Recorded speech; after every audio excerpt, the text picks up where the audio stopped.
हमने पिछले वीडियो के अंदर मूल्यह्रास के लेखांकन के संबंध में जानकारी प्राप्त की थी। मूल्यह्रास क्यों लगाया जाता है, मूल्यह्रास लगाना क्यों आवश्यक है, वैधानिक आवश्यकताएं क्या है इसकी, विभिन्न विधियों की बात की थी जिसमें स्थायी किस्त विधि, क्रमागत ह्रास विधि इत्यादि के बारे में हमने अध्ययन किया था।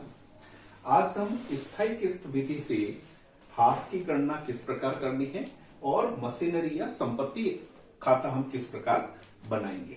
एक प्रश्न हम आज लेते हैं जिसमें हमारे पास में 3 मशीनरी है, मशीनरी फर्स्ट, मशीनरी सेकंड और मशीनरी थर्ड। एक व्यापारी ने 1 अप्रैल 2011 को 22,500 रुपए के अंदर एक संपत्ति परचेज की। उसकी अवशिष्ट मूल्य 2,500 रुपए है। उसका उपयोगी जीवन काल 5 वर्ष है। दूसरी मशीन उसने परचेज की है 1 अक्टूबर 2012 को, जिसकी लागत है 5,600 रुपए, जिसका अवशिष्ट मूल्य है 600 रुपए। इसका भी उपयोगी जीवन काल 5 वर्ष के लिए है। तीसरी मशीन 1 अप्रैल 2013 को क्रय की गई है, जिसका लागत मूल्य 3,300 रुपए है, रिड्यूसल वैल्यू इसकी 300 रुपए, अवशिष्ट मूल्य 300 रुपए। इसका भी उपयोगी जीवन काल 5 वर्ष है।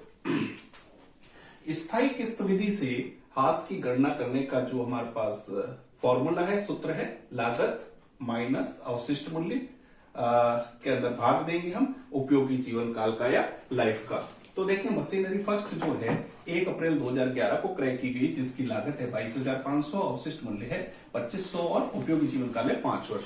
तो इसके ह्रास की गणना हम करेंगे 22,500 माइनस 2,500, 5 का भाग देंगे, 4,000 रुपए प्रति वर्ष इसका हम डेप्रिसिएशन की गणना करेंगे। दूसरी मशीनरी जो 1 अक्टूबर 2012 को परचेज की गई है, जिसकी लागत मूल्य 5,600, उपयोगी जीवन काल 600 और उपयोगी अवशिष्ट मूल्य 600 और उपयोगी जीवन काल 5 वर्ष है। तो 5,600 माइनस 600 भाग 5 बराबर 1,000 पर ईयर, प्रति वर्ष है। यहां ध्यान रखना है हमको, जो प्रथम वर्ष है उसमें उपयोग इसका 6 महीने हुआ है, जबकि यह ह्रास 1,000 रुपए प्रति वर्ष है। तो पहले वर्ष का जो ह्रास है हम केवल 6 महीने का चार्ज करेंगे। तीसरी मशीन का लागत है 3,300, अवशिष्ट मूल्य 300, उपयोगी जीवन काल है 5 वर्ष। 3,300 माइनस 300 पर 5 बराबर 600 रुपए प्रति वर्ष। तो अब हम मशीनरी खाता बनाते हैं। जैसा कि प्रश्न में 3 साल के लिए मशीनरी खाता बनाने कहा गया है। तो पहली जब हमने मशीन को परचेज की थी 22,500 रुपए में, तब हमने एंट्री क्या की होगी, मशीनरी, क्योंकि संपत्ति है, संपत्ति व्यापार में आई है, तो हमको मशीनरी अकाउंट को डेबिट करना है और बैंक से पेमेंट किया है, बैंक से पैसा कटा है, हमने पेमेंट किया है, इसलिए हम उसको क्रेडिट कहेंगे। तो machinery account debit to bank. Machinery account में हम एंट्री करेंगे 1/4/11 को टू बैंक अकाउंट। राशि लेंगे 22,500।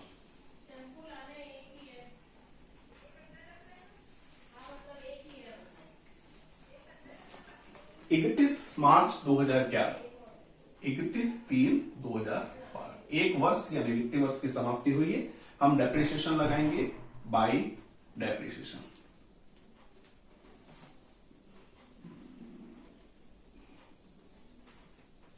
कितना है इस मशीन का, पहली मशीन का ह्रास 4,000 रुपए प्रति वर्ष है, हम यहां लिखेंगे 4,000।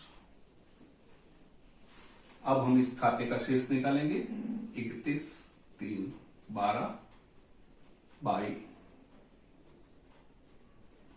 Balance carried down. शेष को आगे ले जाना हमें। ये हो गया हमारे पास में 18,500।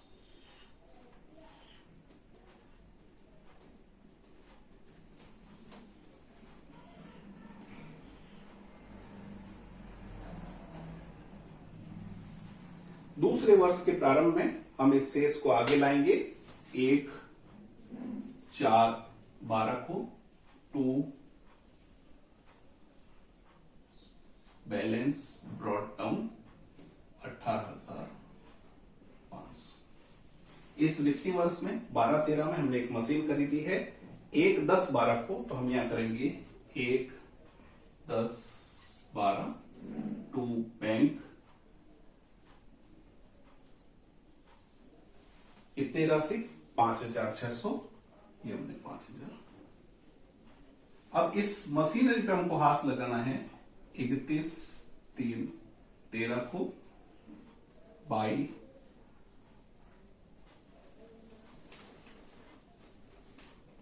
डेप्रिसिएशन मशीनरी फर्स्ट और मशीनरी सेकंड। मशीनरी फर्स्ट पे तो हमारे पास 4000 रुपए का हास है ही है प्रति वर्ष का।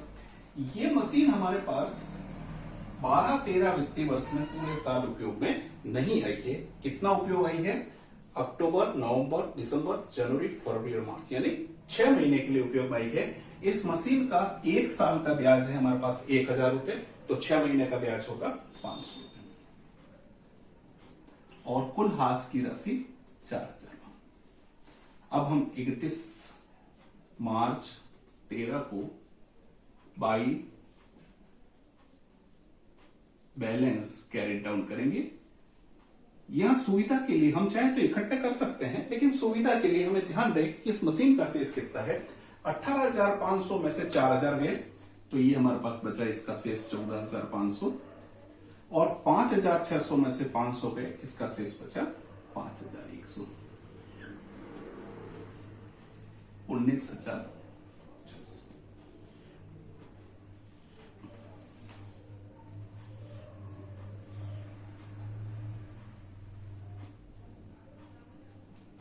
दोनों पक्ष का योग लगाएंगे। 24। तीसरे वर्ष के प्रारंभ में 31/3/13 है। 1/4/13 को 2 balance brought down machinery first, machinery second. ये हमारे पास है 14,500, ये हमारे पास है 5,100, 19,600 इनका शेष हो गया। अब हमने तीसरी मशीन खरीदी 1/4/2013 को। 1/4/13 टू बैंक अकाउंट। ये मशीन हमारे पास थर्ड हो जाएगी, ये हमारे पास मशीन सेकंड थी, ये हमारे पास मशीन फर्स्ट थी। कितने की खरीदी है? 3,300 की। इसी वर्ष 31/3/14 को बाई डेप्रिसिएशन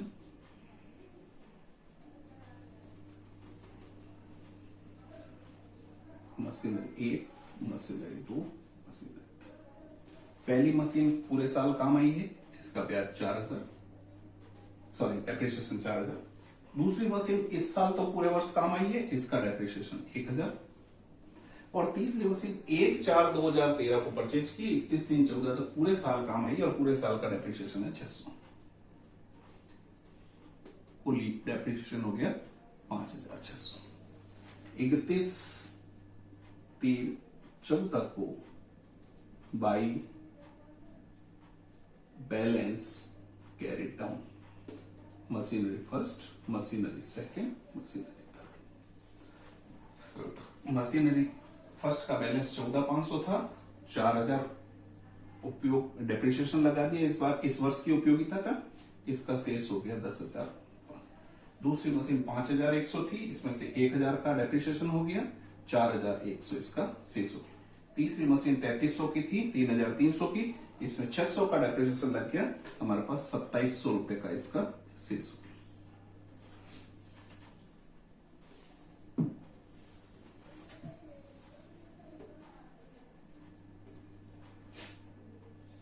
इसका योग कर लेंगे हम।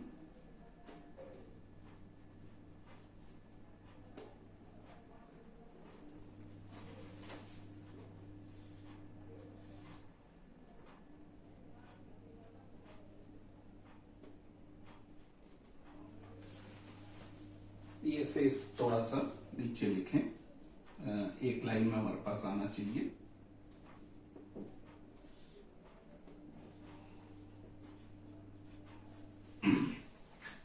तो देखिए हमारे पास में हमने इस प्रश्न के अंदर जो 3 मशीन दी हुई थी, उन 3 मशीनों का हमने डेप्रिसिएशन काउंट किया 3 वर्ष के लिए मशीनरी खाता हमको बनाने का कहा गया था, हमने 3 वर्ष का मशीनरी खाता बना के इसमें हमने देखा कि जो मशीन उपयोग में ली गई है, उपयोग प्रारंभ किया गया है, यदि वो पूरे वर्ष उपयोग की गई तो पूरे वर्ष का डेप्रिसिएशन लगाना। और जैसा कि ये मशीनरी सेकंड जो हमने परचेज की थी, ये इस वर्ष में केवल 6 महीने उपयोग हुई थी, तो इसका 6 महीने का हमने डेप्रिसिएशन लगाया।